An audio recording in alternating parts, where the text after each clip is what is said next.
பக்தர்களே, காலை வணக்கம் அனைவருக்கும். என்னை பார்க்கும் பக்தர்கள், என் மகன் மருமகள், என் பேத்தி பேரன் எல்லோரும் நலத்துடன் வாழ்க. காலை வணக்கம். எல்லாம் நல்லதே நடக்கும், உங்களுக்கு நல்லதே நடக்கும். ஷேர் பண்ணுங்கள், சப்ஸ்கிரைப் பண்ணுங்கள், லைக் கொடுங்க. என் நிலை உயர்ந்தா உங்கள் நிலை உயர்ந்தது மாதிரி ஆண்டவனை வேண்டி. பக்தர்களே, 4 மணிக்கு எழுந்திரிச்சு சோறாக்கி கரணக்கிழங்கு குழம்பு. இதோ இல்லை, வெங்காயமெல்லாம் போட மாட்டேன்.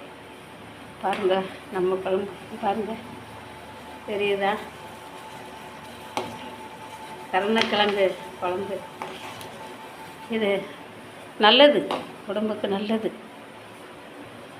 உடம்புக்கு நல்லது.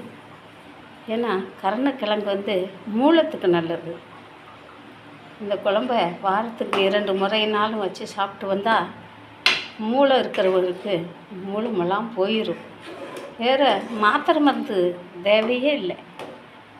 அப்புறம் இதனுடைய தொளி அதை அலசிட்டு நல்லா காய போட்டு அதில் 2 கொஞ்சம் நீங்கள் சேப்பில்லை, வெள்ளைப்பொடி இதெல்லாம் சேர்ப்பீங்க, கருவேப்பிலை வறுத்து போட்டு இதோ இந்த தொலியை நல்லா அலசி காய போட்டு துவையில் அரைத்து சாப்பிட்டா அதை விட மூலத்துக்கு நல்லது. இந்த தொலி எடுத்துருங்க.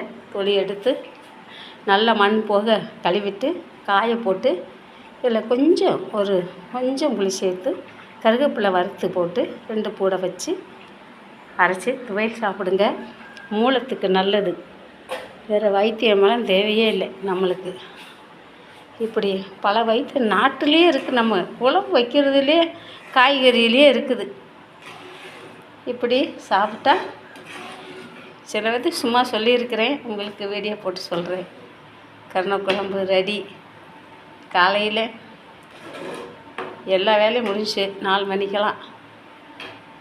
அதுபோல் நீங்களும் பெண்கள் எந்திரிச்சு காலையில் எந்திரிங்க. 4 மணிக்கு சித்தர்கள் எந்திரிப்பார்கள். 5 மணிக்கு பெண்கள் எந்திரிக்கணும். காலையில் 6:05க்கெல்லாம் சூரியன் வந்துடுவார். சாணம் போட்டு தெளிக்கக்கூடாது.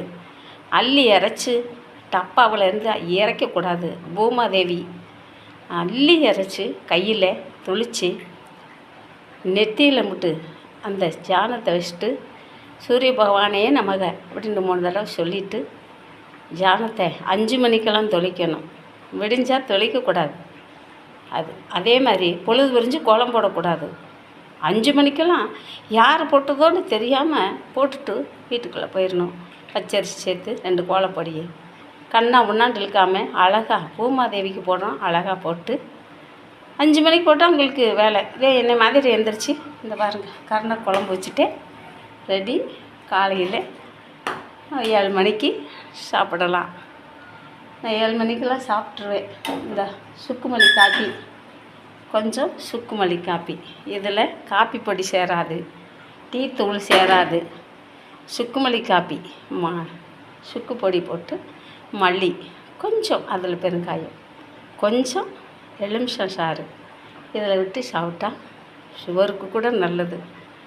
காப்பித்தூள் இதெல்லாம் சாப்பிடக்கூடாது. அப்போ அதை சாப்பிட என்ன செய்யும், சுகர் ஏறும். அதனால் எனக்கு இருக்குதுன்னு சொன்னாங்க. அப்பன் முருகன் எனக்கு விடலை, நான் மாத்திரை சாப்பிடல. ஆனால் எப்படி முறையாக நடந்துக்கணுமோ அப்படியே நடந்துக்கணும். முருகன் ஒரு பக்கம் நம்மளுக்கு ஆசீர்வதிப்பார். அது நம்ம நடக்கிறதும் கொஞ்சம். டீ காப்பி குடிக்கக்கூடாது சுகர் இருக்கிறவங்க. அதில் எவ்வளோ சீனி சேருது பார்த்துக்கோங்க. பக்தர்களே, நமஸ்காரம். காலை வணக்கம். எல்லா புகழும் என் அப்பன் முருகனுக்கே.